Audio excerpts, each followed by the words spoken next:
கிறிஸ்துவின் சபையார் வழங்கும் கிறிஸ்துவின் வசனம் நிகழ்ச்சியை கேட்க உங்கள் யாவரையும் அன்புடன் அழைக்கிறோம்.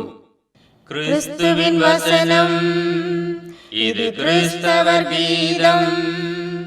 பரிசுத்த வேதம் பறைசாற்றும் வசனம், கிறிஸ்துவின் வசனம், இது கிறிஸ்தவர் கீதம். கிறிஸ்துவின் சபையார் வாழ்த்தி வழங்கும் கிறிஸ்துவின் வசனம், இது கிறிஸ்தவர் கீதம். கிறிஸ்துவின் வசனம், கிறிஸ்துவின் வசனம், கிறிஸ்துவின் வசனம். வேதாகம செய்தி நேரத்திற்கு வரவேற்கிறோம். Welcome to the Bible message. அன்பானவர்களே, வேதாகம செய்தி வேளையில் உங்கள் யாவரையும் சந்திப்பதில் மிகுந்த மகிழ்ச்சி அடைகிறோம். இன்றைய நாள் கர்த்தருடைய செய்திக்காக அப்படி அல்ல நெய். இன்றைக்கு அநேகர் அப்படி அல்ல என்ற ஒரு வார்த்தையை பயன்படுத்துகிறார்கள். அப்படி அல்ல, உங்களுக்கு தெரியுமா அவர்கள் எப்படிப்பட்டவர்கள் என்று இப்படி அநேகர் பேச கேள்விப்படுகிறோம். இப்படிப்பட்டவர்கள் தாங்கள் சொல்வதுதான் சரி என நினைக்கக்கூடியவர்கள். மற்றவர்கள் பேசும்போது அப்படி அல்ல என்ற வார்த்தையை பயன்படுத்துவதை நாம் முதலாவது நிறுத்த வேண்டும். அப்படி அல்ல என்று சொல்லுவதற்கு தகுதி உடையவர் நம்முடைய ஆண்டவராய் இயேசு கிறிஸ்து. லூக்கா 13வது அதிகாரம் 4-5 வசனங்களிலே இயேசு சொல்லுகிறார், சீலோவாமிலே கோபுரம் விழுந்து 18 பேரை கொன்றதே, எருசலேமில் குடியிருக்கிற மனுஷர் எல்லாரிலும் அவர்கள் குற்றவாளிகளாய் இருந்தார்கள் என்று நினைக்கிறீர்களோ? அப்படி அல்லவென்று உங்களுக்கு சொல்லுகிறேன். நீங்கள் மனம் திரும்பாமற் போனால் எல்லாரும் அப்படியே கெட்டுப்போவீர்கள் என்றார். I tell you, nay, but except you repent, you shall all likewise perish. எல்லாரும் அப்படியே கெட்டு போவீர்கள் என்று சொல்லுகிறார். அன்பானவர்களே, மனம் திரும்ப வேண்டும் என்பது ஆண்டவருடைய போதனையாக இருக்கிறது. ஏன் இந்த வார்த்தையை அவர் பயன்படுத்துகிறார்? இல்லை என்றால் எல்லோரும் கெட்டு போவீர்கள். இந்த மனம் திரும்பலினுடைய செய்தி தீர்க்கதரிசிகள் காலம் முதல் கொண்டே பேசப்பட்டு வருகிறது. நினிவே பட்டணத்தாருக்கு யோனா மூலமாக அங்கே செய்தி அனுப்பப்பட்டது, மனம் திரும்பக்கூடிய செய்தி. அந்த நினிவே பட்டணம் மனம் திருப்பினது. இயேசுவுக்கு முன்னோடியாக வந்த யோவான் ஸ்நானகன் மனம் திரும்புங்கள் என்று பிரசங்கம் செய்தார். மனம் திரும்பி யோவானாலே யோர்தான் நதியில் ஞானஸ்நானம் எடுத்தார்கள். அதைத் தொடர்ந்து ஆண்டவரும் மனம் திரும்புங்கள், பரலோக ராஜ்யம் சமீபித்திருக்கிறது என்று பிரசங்கம் செய்தார். அதை கேட்டவர்கள் சிலர் மனம் திரும்பினார்கள். இன்றைக்கு நீங்களும் நானும் மனம் திரும்ப வேண்டியது அவசியம். ஒரு உதாரணத்துக்கு அங்கே சொல்லுகிறார், சீலோவாமிலே கோபுரம் விழுந்து 18 பேரை கொன்று போட்டது. எருசலேமில் குடியிருக்கிற மனுஷர் எல்லாரிலும் அவர்கள் மாத்திரம் குற்றவாளிகள் என்று நினைக்கிறீர்களா? அதனால தான் அவங்க செத்து போயிட்டாங்க.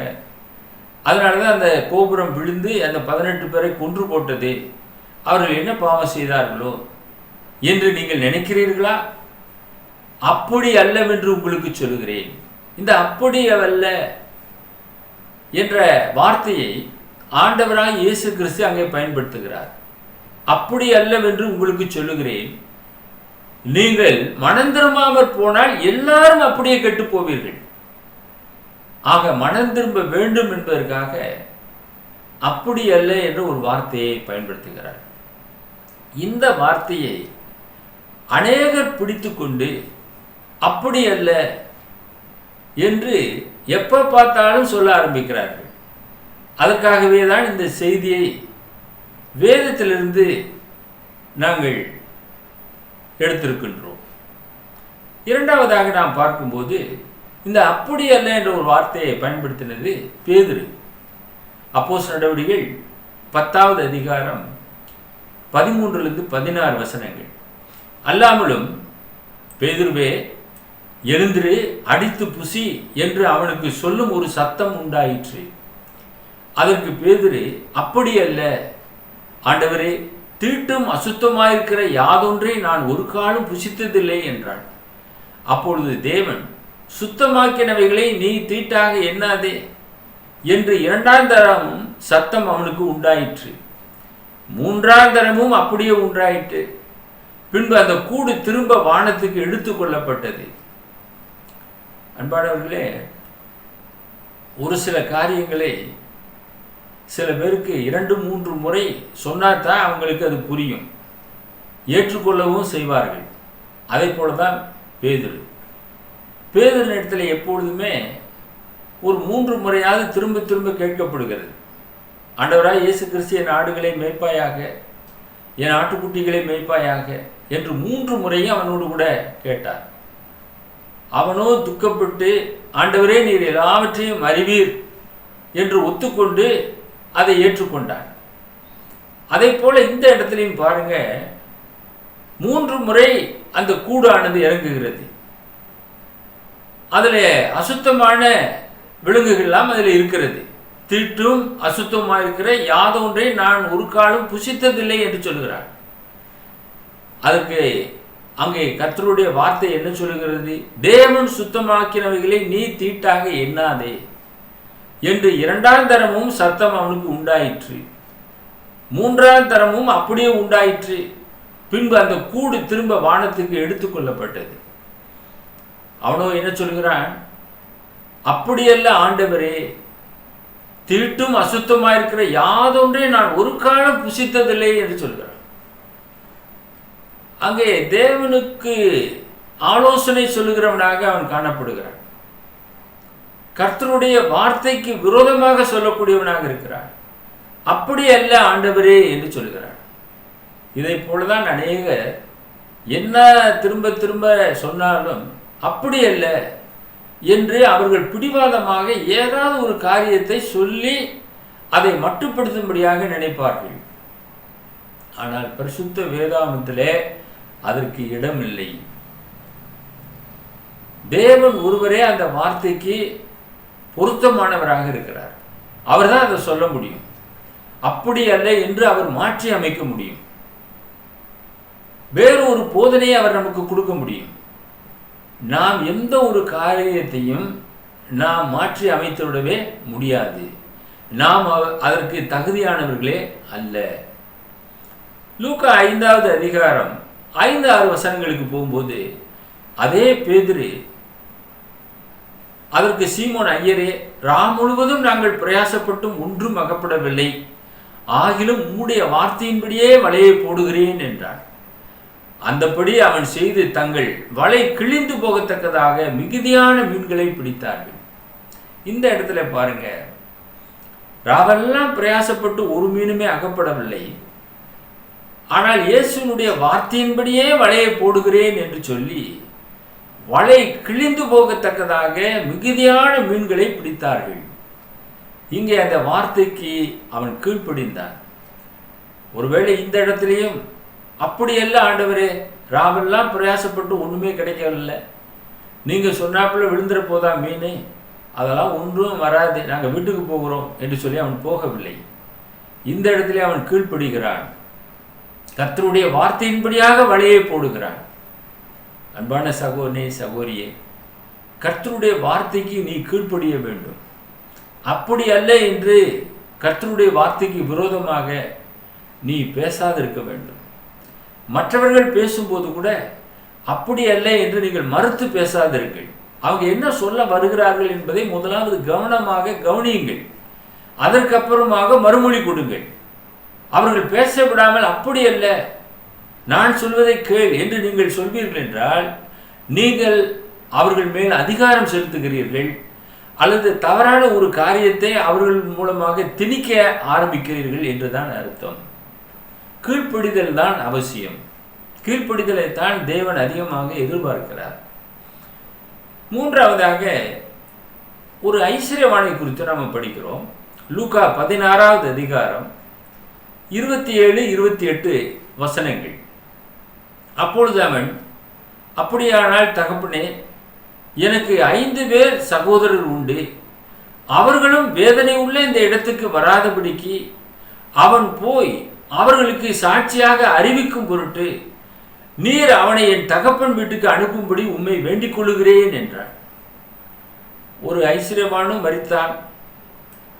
அதே இடத்தில் இருக்கக்கூடிய ஒரு லாசருவும் மரித்தான். இப்பொழுது ஐஸ்வர்யவான் அங்கே வேதனைப்படுகிறான். அவன் என்ன நினைக்கிறான்? ஆபிரகாமை பார்த்து, தகப்பனே, எனக்கு 5 சகோதரர்கள் இருக்கிறாங்க, அவங்களும் இந்த வேதனை உள்ள இடத்துக்கு வராதபடிக்கு அவன் போய் அவர்களுக்கு சாட்சியாக அறிவிக்கும் பொருட்டு நீர் அவனை என் தகப்பன் வீட்டுக்கு அனுப்பும்படி உம்மை வேண்டிக் கொள்ளுகிறேன் என்று சொல்கிறான். அதற்கு ஆபிரகாமுடைய பதில் என்னவாக இருந்தது? லூக்கா 16வது அதிகாரம் 29வது வசனம். ஆபிரகாம் அவனை நோக்கி, அவர்களுக்கு மோசேயும் தீர்க்கதரிசிகளும் உண்டு, அவர்களுக்கே அவர்கள் செவி கொடுக்கட்டும் என்றான். இது இந்த சம்பவமானது மோசேயின் நாட்களிலே நடந்த ஒரு சம்பவம். அதை ஆண்டவராய் இயேசு கிறிஸ்து சொல்லுகிறார். ஆபிரகாமுடைய பதில் மிக சிறப்பாக இருந்தது. மோசேயின் தீர்க்கதரிசிகளும் பூமியில் இருக்கிறாங்க, அவங்களுக்கு செவி கொடுக்கட்டுமே. இங்கிருந்து ஒருத்தன் போனாத்தான் அவர்கள் விசுவாசிப்பார்களா? அங்கே அதற்குரிய நபர்கள் இருக்கிறார்களே, அவர்களுக்கு செவி கொடுக்கட்டும் என்று ஆபிரகாம் சிறப்பான ஒரு பதிலை சொல்லுகிறார். அதற்கு அந்த ஐஸ்வர்யவான் என்ன சொன்னான் என்று பாருங்கள். லூக்கா 16வது அதிகாரம் 30-31வது வசனம். அதற்கு அவன், அப்படி அல்ல தகப்பனாகிய ஆபிரகாமே, மரித்தோரிலிருந்து ஒருவன் அவர்களிடத்தில் போனால் மனம் திரும்புவார்கள் என்றான். He said, Nay, Father Abraham, but if one go to them from the dead, they will repent. இவன் ஆலோசனை சொல்லுகிறான், ஆபிரகாமுக்கே ஆலோசனை சொல்லுகிறான். அப்படி அல்ல தகப்பனாகிய ஆபிரகாமே, அவனுக்கும் ஆபிரகாம் தகப்பன் தான், லாசருவுக்கும் தகப்பன் தான், கொடிய பருக்கள் நிறைந்து தரித்திரனாக மரித்த லாசருவுக்கும் ஆபிரகாம் தகப்பன் தான். இந்த பணக்காரன் ஐஸ்வர்யவான், அவனுக்கும் ஆபிரகாம் தகப்பன் தான். 2 பேருமே பிள்ளைகள் தான். ஒருவன் ஆபிரகாமுடைய மடியில் இருக்கிறான், லாசரு தரித்திரனாக இருந்தவன் ஆபிரகாம் மடிக்கு தேவதூதர்களாலே கொண்டு போய் விடப்பட்டான். ஆனால் ஐஸ்வர்யவானோ அங்கே வேதனையான ஒரு இடத்தை அடைகிறான், ரண வேதனைப்படுகிறான். அப்பொழுதுதான் அவன் பேசுகிறான். இந்த பூமியிலே அவன் எப்படி பேசினானோ அப்படியல்ல அப்படியல்ல என்று பேசியிருப்பான். அதே வார்த்தையை அங்கேயும் போய் பயன்படுத்துகிறான். ஆபிரகாமுக்கே ஆலோசனை சொல்லுகிறான். அப்படியல்ல தகப்பனாகி ஆபிரகாமே, மரித்தோரிலிருந்து ஒருவன் அவர்களிடத்தில் போனால் மனம் திரும்புவார்கள். இன்னைக்கு இப்படி போதிக்கக்கூடிய அநேகர் இருக்கிறார்கள். போதகர்களுக்கே போதனையை போதித்து விடுவார்கள், அவர்களவே வாயடைத்து விடுவார்கள். அப்படி அல்ல போதகரே, நாங்கள் சொல்வதை கேளுங்கள் என்று சொல்வார்கள். அதே போலதான் அவனும் பேச ஆரம்பித்தான். அப்படி அல்ல தகப்பனாகிய ஆபிரகாமே என்று சொன்னான். அதற்கு அவன் ஆபிரகாம் சொல்லுகிறார், அவர்கள் மோசேக்கும் தீர்க்கதரிசிகளுக்கும் செவி கொடுக்காவிட்டால் மரித்தோரிலிருந்து ஒருவன் எழுந்து போனாலும் நம்ப மாட்டார்கள் என்று சொன்னான் என்றார். இங்கிருந்து ஒருத்தர் போனா கூட அவங்க என்ன செய்ய மாட்டாங்க, நம்ப மாட்டாங்க. அங்க இருக்கிறவங்களுக்கே செவி கொடுக்கவில்லையே, இங்கிருந்து போனா எப்படி நம்புவார்கள்? நிச்சயமாக நம்ப மாட்டார்கள் என்று அவனுக்கு ஒரு விளக்கத்தை சொல்லிவிடுகிறார். அப்படி அல்ல என்று மறுத்து பேசுவது அல்லது அவர்களுக்கே ஆலோசனை சொல்வது, இப்படி எல்லாம் தெரிந்தது போல பேசினால் உங்களுடைய முடிவும் இந்த ஐஸ்வர்யவானின் முடிவை போல் ஆகிவிடும். எனவே கவனமாக இருங்கள். இந்த அப்படி அல்ல என்ற ஒரு வார்த்தையை மூட்டை கட்டி அப்படியே தூக்கி எறிந்து விடுங்கள். ஒருபோதும் அப்படி சொல்லவே சொல்லாதீர்கள். இன்றைக்கு அநேகர் அந்த வார்த்தையை பயன்படுத்துகிறார்கள், அப்படி அல்ல என்ற ஒரு வார்த்தையை. இப்படி நாம் பயன்படுத்துவதனாலே நிறைய ஆசீர்வாதங்களை நாம் இழக்கிறோம். நாம் ஒருபோதும் அப்படி சொல்லவே கூடாது. கர்த்தர் சொல்லுகிறார், அப்படி அல்லவென்று உங்களுக்கு சொல்லுகிறேன், நீங்கள் மனம் திரும்பாமல் போனால் எல்லாரும் அப்படியே கெட்டு போவீர்கள். அவர் சொல்லலாம் அந்த வார்த்தையை, நாம் ஒருபோதும் சொல்லக்கூடாது. நாளைக்கு என்னது நடப்பது என்று நமக்கு ஏதாவது தெரியுமா? பிறகு நாம் எப்படி சொல்ல முடியும் அப்படி அல்ல என்று? இன்னைக்கு நடக்கிறதே நமக்கு தெரியாது, நாளைக்கு நடப்பது எப்படி நமக்கு தெரியும்? அதனாலே அந்த வார்த்தையை பயன்படுத்தாதிருங்கள். நான்காவது, தேவ தூதர்கள். ஆதியாகமம் 19வது அதிகாரம் 17வது வசனத்திலே லோத்துடைய குடும்பத்தை குறித்து நாம் படிக்கிறோம். அவர்களை வெளியே கொண்டு போய் விட்ட பின்பு அவர், உன் ஜீவன் தப்ப ஓடிப்போ, பின்னிட்டு பாராதே, இந்த சமபூமியில் எங்கும் நில்லாதே, நீ அழியாதபடிக்கு மலைக்கு ஓடிப்போ என்று சொல்கிறார். லோத்தை பார்த்து சொல்றார், சோதம் குமார பட்டணத்தை நாங்கள் அழிக்க போகிறோம், நீ என்ன செய்ய, அந்த மலைக்கு ஓடிப்போ, இந்த சமபூமியில எங்கேயுமே நீ நில்லாமல் ஓடிப்போ, நீ அழியாதபடிக்கு அந்த மலைக்கு ஓடிப்போ, உன் ஜீவன் தப்ப ஓடிப்போ என்று சொல்லி கைகளை பிடித்து கொண்டு வந்து வெளியே விட்டு விடுகிறார்கள். ஓடி போகும்படியாக ஆலோசனை சொல்கிறார்கள். அது வரைக்குமாக நாங்கள் பட்டணத்தை அழிக்கக்கூடாது, நீங்கள் அந்த மலைக்கு ஓடிப்போங்க. என்ன செய்திருக்க வேண்டும்? லோத்தும் அவனுடைய குடும்பத்தாரும் அதற்கு கீழ்ப்படிந்து ஓட ஆரம்பித்திருக்க வேண்டும். லோத் என்ன சொல்கிறார் என்று பாருங்கள். ஆதியாகமம் 19வது அதிகாரம் 18லிருந்து 20 வசனங்கள். அதற்கு லோத்து, அப்படி அல்ல ஆண்டவரே. ஆரம்பிச்சுட்டாரா? லோத்தும் அதே கேஸ் தான். அப்படி அல்ல ஆண்டவரே. ஆண்டவருக்கே ஆலோசனை. உமது கண்களில் உமது அடியேனுக்கு கிருபை கிடைத்ததே, என் பிராணனை காக்க தேவரீர் எனக்கு செய்த கிருபை பெரிதாக விளங்க பண்ணினீர். மலைக்கு ஓடி போக என்னால் முடியாது, தீங்கு என்னை தொடரும், நான் மரித்து போவேன். ஓட சொன்ன அவரு பலன் கொடுக்காம இருப்பாரா? பலன் கொடுப்பார் இல்லையா? என்னால் ஓட முடியாது அப்படின்றார் லோத்து. தீங்கு என்னை அதற்குள்ளாக தொடரும் சொல்றாரு. எப்படி தொடரும்? இதே தேவதூதன் தான் சொல்லியிருக்கிறாரு, நீங்கள் ஓடி போகிற வரைக்கும் நான் அழிக்க மாட்டேன்னு சொல்லியிருக்கிறாரு. ஓட வேண்டியது தானே? அங்கே தேவதூதனுக்கே ஆலோசனை. அதோ அந்த ஊர் இருக்கிறதே, நான் அந்த ஊருக்கு ஓடி போகிறதற்கு, ஓடி போகத்தக்கதாய் அது கிட்ட இருக்கிறது, சின்னதுமாய் இருக்கிறது, என் பிராணன் பிழைக்க நான் அங்கே ஓடி போகட்டும், அது சின்ன ஊர் தானே என்றான். அதாவது நடக்க மாட்டாதவன் பக்கத்தில் போய் கல்யாணம் பண்ணுவான். அது மாதிரி அது சின்ன ஊர் தானே, அந்த ஊருக்கு நான் ஓடி போகட்டும், அது பக்கமாக இருக்கிறது, கிட்ட இருக்கிறது, என் பிராணன் பிழைக்க நான் அங்கே ஓடி போகட்டும் என்று கேட்கிறான். அவர் மலைக்கு ஓடி போக சொல்றாரு. லோத் என்ன கேட்கிறாரு? அந்த சின்ன ஊர் பக்கமா இருக்குது, அதுல போய் நான் தப்பிச்சு பிழைத்துக் கொள்ளுகிறேன். இன்றைக்கு அநேகர் சொல்லக்கூடிய ஆலோசனை அதுதான். ஏதாவது தேவன் ஒன்று காரியத்தை சொல்லுவார் என்றால் அதற்கு செவி கொடுக்கறதில்லை, அதற்கு ஒரு விளக்கம் சொல்லுவது. நீதிக்கும் அநீதிக்கும் சம்பந்தம் ஏது என வேதம் சொல்லுகிறது. இவங்க என்ன சொல்றாங்க? அநீதி உள்ளவர்களை நாம் எப்படி காப்பாற்றுவது, அவங்களை எப்படியாவது ரட்சிக்க வேண்டும் அல்லவா, அதனாலே அவர்களோடு கூட திருமண பந்தம் கொள்ளுகிறோம், ஒரு ஆத்மாவை காப்பாற்ற வேண்டுமே, அந்த அநீதி உள்ளவர்களை நாம் நீதி உள்ளவர்கள் போய் காப்பாற்றலாம் அப்படின்ட்டு போறாங்க. இவங்கள அந்த அநீதியில் விழுந்துருவாங்க. கடைசியில் என்ன சொல்லுவாங்க? நாங்கள் ஒன்று நினைச்சோம், அது ஒன்று நடந்துருச்சு. இதுக்கு தான் வேதம் சொல்லுகிறது, நீதிக்கும் அநீதிக்கும் சம்பந்தம் இல்லை, நாம் விலகித்தான் இருக்கணும். இங்கே லோத்து அந்த மலைக்கு ஓடி போகாமல் சின்ன ஊராக இருக்குது, அதுக்கு நான் ஓடி போகட்டும் என்று கேட்குறான்.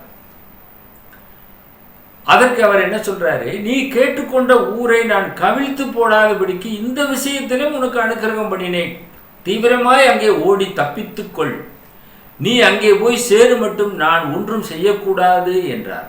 ஆகையால் அந்த ஊர் சோவார் எனப்பட்டது. அந்த சோவார் எனப்பட்ட அந்த ஊருக்கு தப்பி ஓடினார்கள். அது சின்ன ஊர் என்று கேட்டுக்கொண்டார்கள். அதிலேயும் தேவ தூதர்கள் என்ன செய்கிறார்கள்? இரக்கம் செய்து இந்த விஷயத்திலே உனக்கு அனுக்கிரகம் பண்ணினேன், நீ தீவிரமாய் அங்கே ஓடி தப்பித்துக்கொள் என்று சொல்லி அனுப்புகிறார்கள். நீ போய் சேரு மட்டும் நாங்கள் ஒன்றுமே செய்யக்கூடாது, அது வரைக்கும் நாங்கள் அக்கினியும் கந்தகத்தையும் வருஷிக்க பண்ணாமல் இருக்க வேண்டும் என்பதற்காக பொறுமையாக இருந்தார்கள்.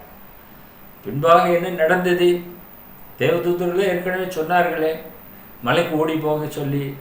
அப்படி அல்ல என்று இவர் ஆரம்பித்து அந்த சின்ன ஊருக்கு ஓடி போய் தப்பிச்சுக்கிறேன் அப்படின்னு கேட்டார். அதையும் அனுக்கிரகம் செய்தார். ஆனால் அந்த ஊர் என்ன ஆனது?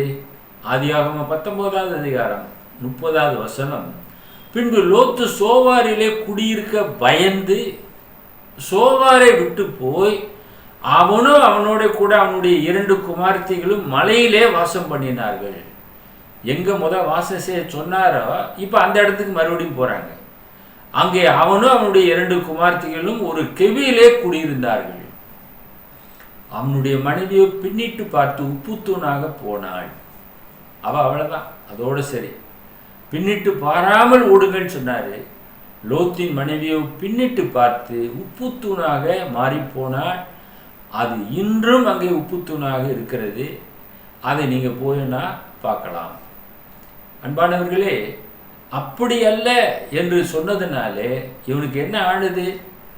இவனுக்கு பிரியமான ஊர், அந்த ஊரிலே கடைசியில் அவன் குடியிருக்க பயந்தான், அந்த சோவாரிலே. இதெல்லாம் தெரிஞ்சுதான் அந்த ஊருக்கும் வேணாம் அப்படின்னு சொன்னார் தேவதூதர். நீ போய் அந்த மலைக்கு ஓடிப்போ என்று சொல்கிறார். இவனோ அருகாமையில் இருக்கிறது அந்த சோவாருக்கிலே போய் குடியிருக்கும்படியாக மாஞ்ச உள்ளவனாக இருந்தான். அன்பானவர்களே, 2 குமாரத்திகள்.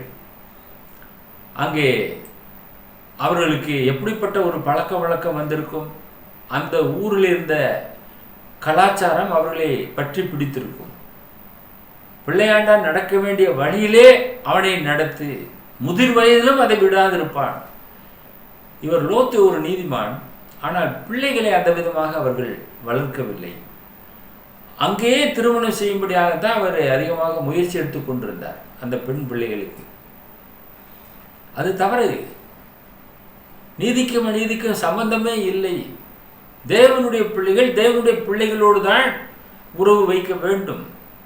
ஆனால் அங்கே தவறான தீர்மானங்கள் அவர்கள் எடுத்தார்கள்.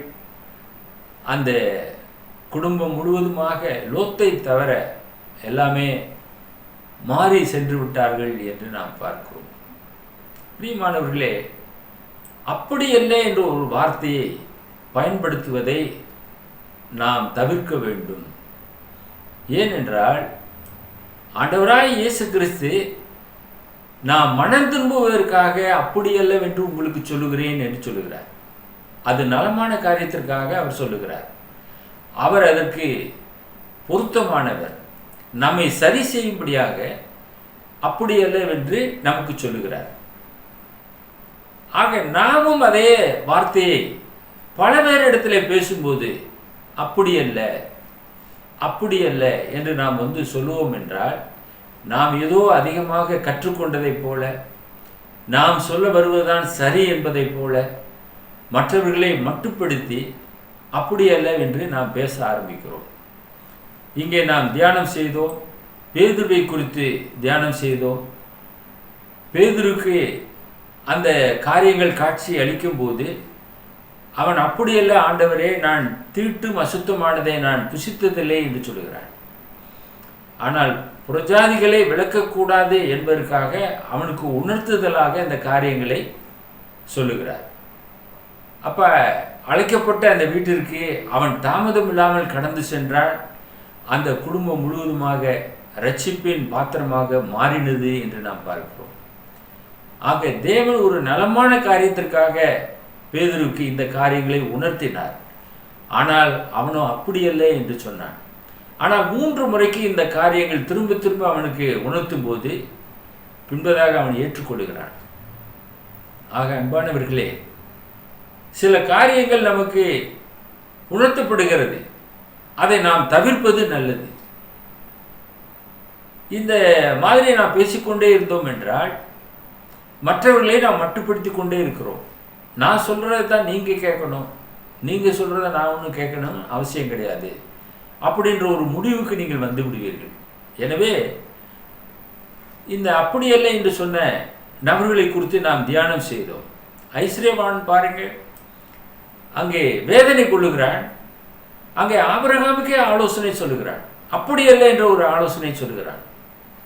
அது அப்படியல்ல தகப்பனாகி ஆபிரகாமே என்று சொல்லுகிறான். உரிமையோடு கூட பேசுகிறான். தான் என்ன நிலைமையில் இருக்கிறான் என்பதை மறந்தவனாக அவன் பேசிக் கொண்டிருக்கிறான். அப்பொழுது அவனுடைய சுபாவம் அவனை விட்டுவிடவில்லை. எனவே நாம் சிந்திக்க வேண்டிய தருணமாக இருக்கிறது. சிந்தியுங்கள். அதே போல தேவ தூதன் சொல்லுகிறார் லோத்துவை பார்த்து. ஆனால் லோத்து தேவ தூதனையே நோக்கி, அப்படியல்ல, இந்த கிராமம் எங்களுக்கு பக்கமாக இருக்கிறது. சரி, அவனுடைய விருப்பத்தின்படியே விட்டு விடுகிறார். முடிவிலே நடந்தது என்ன? அவன் அங்கே போய் அந்த ஊர் அவனுக்கு பிடிக்காமல் போனது. அவன் பயப்பட்டானா. அந்த ஊரில் இருப்பதற்கு, குடியிருப்பதற்கே பயம் உண்டானது அவனுக்கு. சோதம் குமரா முற்றிலுமாக அக்னியினாலே அழிக்கப்பட்டது. அதை கண்களாலே பார்க்கின்றான். அப்படியே புகைக்காடாக எழும்புகிறது. சோவாருடைய ஜனங்கள் பொல்லாத ஜனங்களாக இருந்திருக்கக்கூடும். எனவே அவன் அங்கே குடியிருப்பதற்கு பயந்து தன்னுடைய 2 பிள்ளைகளை அழைத்து கொண்டு மலைக்கு கடந்து செல்கிறான். ஒரு கெபியிலே போய் கடைசியிலே போய் கூடியிருந்தான் என திருமறை நமக்கு போதனை செய்கிறது. அன்பானவர்களே, தேவனுடைய வார்த்தையை நாம் தட்டக்கூடாது. அதை நாம் மறுத்து பேசக்கூடாது. அதை நாம் அப்படியே ஏற்றுக்கொள்ள வேண்டும். யோபு என்ற ஒரு தாசனை பற்றி நீங்கள் அறிவீர்கள். கடைசியாக அவனை குறித்து நாம் தியானம் செய்து நிறைவு செய்யலாம். யோபு 40வது அதிகாரம் 3-5 வசனங்கள். அப்பொழுது யோபு கர்த்தருக்கு பிரதி உத்தரமாக, இதோ நான் நீசன், நான் உமக்கு என்ன மறு உத்தரவு சொல்லுவேன்? என் கையினால் என் வாயை பொத்திக் கொள்ளுகிறேன். நான் 2 தரம் பேசினேன். இனி நான் பிரதி உத்தரம் கொடாமலும் பேசாமலும் இருப்பேன் என்றான். யோபு ஒரு நீதிமான், திரளான ஆசீர்வாதத்துக்கு சொந்தக்காரன். எல்லாவற்றையும் பிசாசு எடுத்துக்கொண்டான். ஆனால் யோபு பாவம் செய்யவில்லை. தன்னுடைய வாயினால் தேவனை தூஷிக்கவில்லை. கர்த்தர் கொடுத்தார், கர்த்தர் எடுத்தார், கர்த்தருடைய நாமத்துக்கு ஸ்தோத்திரம் என்று சொன்னான். மிக உறுதியாக இருந்தான். அவனுடைய மனைவி கூட தேவனை தூஷித்து ஜீவனை விடும் என்று சொன்னான். இந்த மாதிரி சொன்னா யாருக்குமே பொறுக்காது. அவனோ, நீ பைத்தியக்காரி பேசுகிறது போல் பேசுகிறேன், இவ்வளவு காலமாக நன்மைகளை பெற்ற நாம் தீமைகளை பெற வேண்டாமோ என்று தன்னை தேற்றிக்கொண்டான். இப்படிப்பட்ட யோபு சொல்லுகிறார், இதோ நான் நீசன். தேவனை பார்த்து சொல்றான், நான் உமக்கு என்ன மறு உத்தரவு சொல்லுவேன்? என் கையினால் என் வாயை பொத்திக் கொள்ளுகிறேன். நான் 2 தரம் பேசினேன். இனி நான் பிரதி உத்தரம் கொடாமலும் பேசாமலும் இருப்பேன் என்றான். பேசினது தவறு. இனிமேல் பேச மாட்டேன் தேவனே. நான் இனிமேல் பிரதி உத்தரம் கொடுக்க மாட்டேன். பேசாமல் நான் இருப்பேன். என் கையினால் என் வாயை பொத்திக் கொள்ளுகிறேன். பெற்றோர்கள் சில சமயம், டேய் நான் சொல்றதை கேள்றா, வாயை புத்துறா அப்படின்வாங்க. இப்போ வாயை பொத்திக்கணும். அப்படிலாம் வளர்த்தாங்க. எதற்காக? நல்ல நிலைமைக்கு வர வேண்டும். அவர்கள் என்ன சொல்லுகிறாரோ அதை நாம் கேட்க வேண்டும். பிதாவாகிய தேவன் என்ன சொல்லுகிறாரோ அதை நாம் கேட்க வேண்டும். அதற்கு செவி கொடுக்க வேண்டும். காது உள்ளவன் கேட்க கடவன் என திருமறை நமக்கு போதிக்கிறது. அப்படியல்ல ஆண்டவரே என்று ஒருபோதும் நீங்கள் சொல்லாதிருங்கள். உங்களுக்காக நாங்கள் ஜெபம் பண்ணுகிறோம். எங்களை நேசித்து வழிநடத்துகிற பரலோகத்தின் பிதாவே, அப்படியல்ல என்று நாங்கள் மற்றவர்களிடத்திலே மறுத்து பேசாமல் உம்முடைய வார்த்தைக்கு கவனமாக செவி கொடுத்து நலமானவைகளை பேசவும் கற்றுக்கொள்ளவும் கீழ்ப்படிதலை எங்கள் யாவருக்கும் கற்றுத்தர வேண்டுமாய் எங்கள் அன்பின் ஆண்டவர் இயேசு கிறிஸ்துவின் வல்லமை உள்ள நாமத்தில் இந்த ஜெபத்தை தாழ்மையோடு ஏறெடுக்கிறோம் எங்கள் பரலோகத்தின் பிதாவே. ஆமென். If you don't repent, you shall all perish. நீங்கள் மனம் திரும்பவில்லை என்றால் நீங்கள் எல்லாரும் கெட்டுப் போவீர்கள். ஆமென். @gmail.com. View our The Word of Christ program on YouTube channel. May God bless you all.